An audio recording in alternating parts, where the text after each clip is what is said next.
Imagine being at your mom's house, having a conversation with her. You close your eyes, and you wake up 2 weeks later in a hospital. You don't know what state, you don't know what's happened. You were told you were med flighted in after getting hit by a pickup truck. You don't know your injuries. You've been told they were serious, but you don't know what's happening next.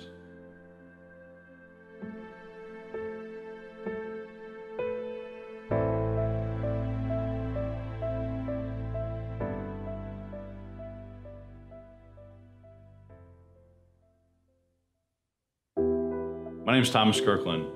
I'm 27 years old, and my career in public service started about 10 years ago. I was in high school, and I got on the fire department as a cadet. After that, I just wanted something more. I wanted to affect more people, and I wanted to give back to my country. So I enlisted in the Army. I was an airborne MP for 7 years. I moved to Germany right after high school and after jump school. I deployed to Afghanistan twice. First time as a gunner. My second deployment, I was a combat dog handler. I came back, got orders for Colorado, moved out to Colorado Springs, and I trained up for my third deployment. During that time, I had my son, I was married, I was a bodyguard for a 4-star general. We were based out of Qatar. We went to Bahrain, Iraq. We went back to Afghanistan, UAE, Egypt. We went all over the place. After my third deployment, I came home and I took leave. I remember I was at my parents' house.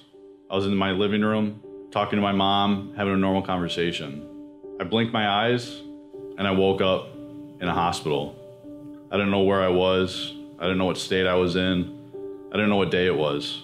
Slowly, I began to piece together that it had been 2 weeks since I last talked to my mom, but it was just a blink of an eye. I was med flighted to the hospital. I was told I broke both my hips, my spine in a few places, my sternum, my ribs, my arm. I had a significant brain injury, punctured lung, lacerated liver. I had an adrenal hematoma. I found out I spent 5 days in the ICU with a tube in my throat. My parents were told from the beginning that I wasn't going to make it. Each day they looked at the doctor and questioned what they had told them the day before. I just kept getting better and better, and I went from I was supposed to die in the emergency room that night. Then my parents were told that I was going to need a nursing home for the rest of my life and I would never be the same. Slowly I began to wake up, do things a little better, started to move, wiggle my toes, started to react to what people were telling me. They took the tube out of my throat, but I still spent the next 3 weeks in the hospital. I remember the first nurse that walked into the room when I first opened my eyes. Her name was Azurine, and she asked me, "Do you know where you're at? Do you know what happened?" Of course my answer was no, because I don't remember anything from the 2 weeks before that. That's when my family started telling me all the injuries I had, everything that had happened while I was asleep. And it was crazy to imagine all the things that I had missed. My 5-year-old son was in Colorado at the time of the accident. He flew back to Wisconsin. He was at my bedside shortly after I woke up. I had family and friends come the entire time I was awake. And then being told that family and friends that had come when I was sleeping, I had no clue. The road to recovery wasn't easy. It was a long process. I was in a wheelchair for 4 months. I battled addiction. I battled alcoholism. It was a tough time for me. It was a tough time for my family. Shortly after the accident, I was separated from the military because of my brain injury. I moved back to Wisconsin, where I started applying for jobs at the University of Wisconsin Hospital. I figured they're the ones who took care of me. They're the ones who brought me back to health. They were the rock that held my family together during the worst time of our lives.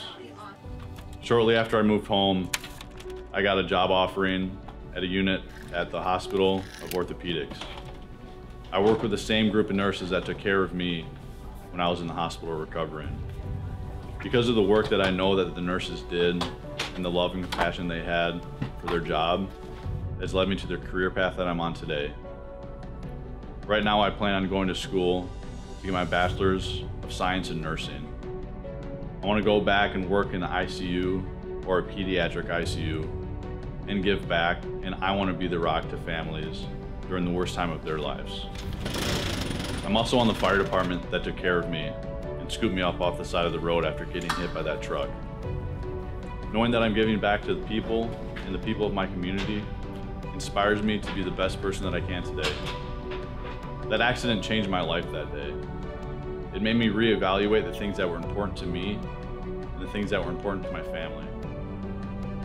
All the experiences in my life, from the fire department in high school, to being in the service, and even to the accident, has led me to where I am today and made me the person I am. Without all of those things, I don't know where I'd be, and I surely don't know who I'd be. Always remember what your closest friends and your family means to you, because on the worst day of your life, they're going to be the ones there to help you pick up the pieces and put them back together.